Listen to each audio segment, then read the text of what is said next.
Assalamualaikum warahmatullahi wabarakatuh. Perkenalkan, nama saya Ridwan Prasino Oktavianto. NIM saya 21114518. Di sini saya akan menjelaskan perkembangan jenis RAM. Random Access Memory atau biasa disebut RAM adalah sebuah perangkat keras yang berfungsi menyimpan data dan instruksi program yang akan dan sudah dieksekusi oleh prosesor. Penyimpanan RAM bersifat sementara. Ini artinya setelah komputer dimatikan, RAM akan dikosongkan lalu akan diisi data baru yang diperlukan saat komputer dihidupkan dan dipergunakan. RAM adalah memori yang digunakan untuk menjalankan sistem pada PDA, namun bisa juga digunakan sebagai storage. Memori ini dapat diakses secara acak dan dapat ditulis atau dihapus bila dilakukan hard reset.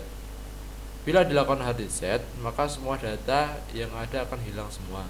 Semakin besar ukuran RAM, maka semakin leluasa pula kita dapat menginstal program dan data. Bahkan kita dapat mengisinya dengan file-file MP3 bagi yang ingin menggunakan PDA sebagai pemutar MP3.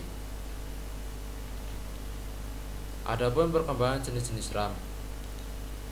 Yang pertama yaitu ada EDORAM atau Extended Data Output Dynamic Random Access Memory.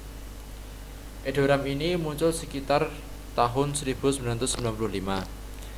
Merupakan jenis RAM yang digunakan pada perangkat dengan OS Pentium dan cocok dipasang pada komputer dengan bus mencapai 66 MHz. Jenis memori ini dapat melakukan proses penyimpanan dan mengambil data dalam waktu bersamaan. Jenis memori ini banyak digunakan untuk menggantikan primary memory yang ada pada komputer terdahulu, yaitu EPM RAM. Karena bisa menyimpan dan membaca secara bersamaan, maka kecepatan baca tulis pada EDORAM bisa lebih cepat juga. Slot memori untuk EDORAM adalah 72 pin. Bentuk EDORAM lebih panjang daripada RAM lainnya, yaitu bentuk Single Inline Memory Module atau SIMM, mirip dengan RAM laptop. Selanjutnya yaitu ada SDRAM. SDRAM ini dikembangkan menjadi 4. Yang pertama yaitu ada SDRAM PC66. Pada peralihan tahun 1996 sampai 1997, Kingston menciptakan sebuah modul memori di mana dapat bekerja pada kecepatan frekuensi bus yang sama atau sinkron dengan frekuensi yang bekerja pada prosesor. Itulah sebabnya mengapa Kingston menamakan memori jenis ini sebagai Synchronous Dynamic Random Access Memory atau biasa disebut dengan SDRAM. SDRAM ini kemudian lebih dikenal sebagai PC66 karena bekerja pada frekuensi bus 66 MHz. Berbeda dengan jenis memori sebelumnya yang membutuhkan tegangan kerja yang lumayan tinggi. SDRAM hanya membutuhkan tegangan sebesar 3,3 volt dan mempunyai akses time sebesar 10 ns. Dengan kemampuannya yang terbaik saat itu dan telah diproduksi secara massal, bukan hanya oleh Kingston saja, maka dengan cepat memori PC66 ini menjadi standar memori saat itu.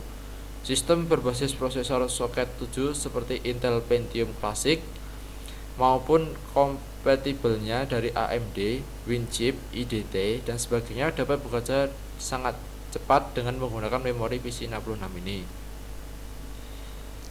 Yang kedua yaitu ada SDRAM PC100.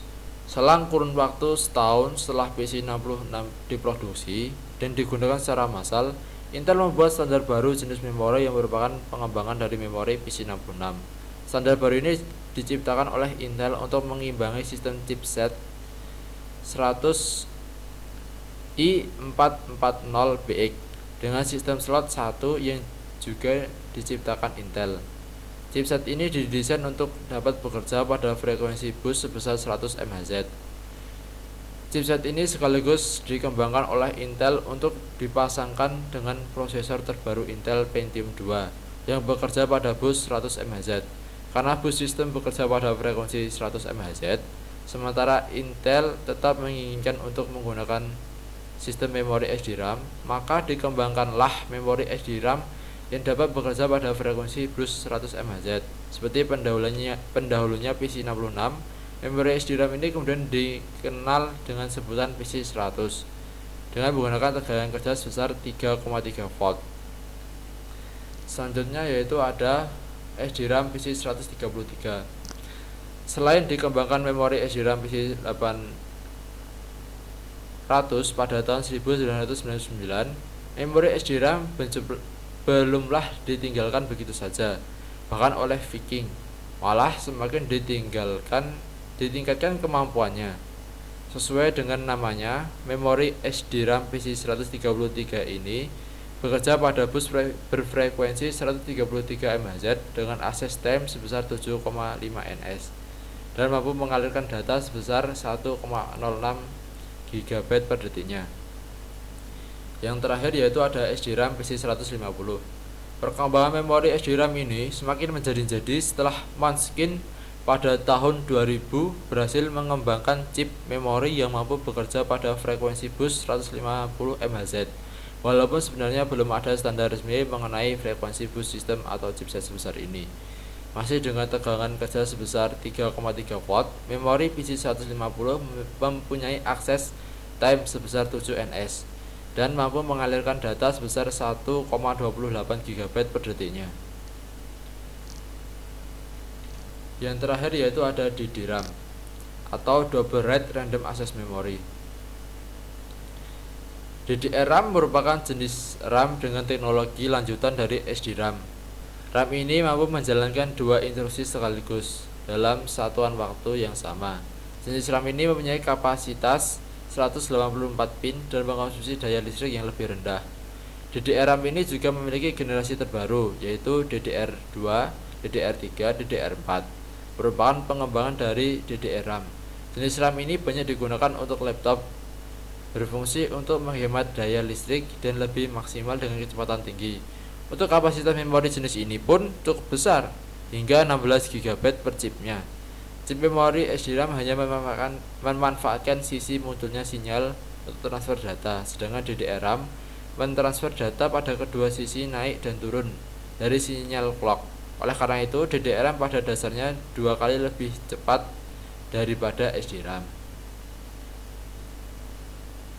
Nah, sekian penjelasan dari saya. Bila ada perkataan yang kurang berkenan dan banyak kesalahan, saya mohon maaf. Sekian dari saya. Wassalamualaikum warahmatullahi wabarakatuh.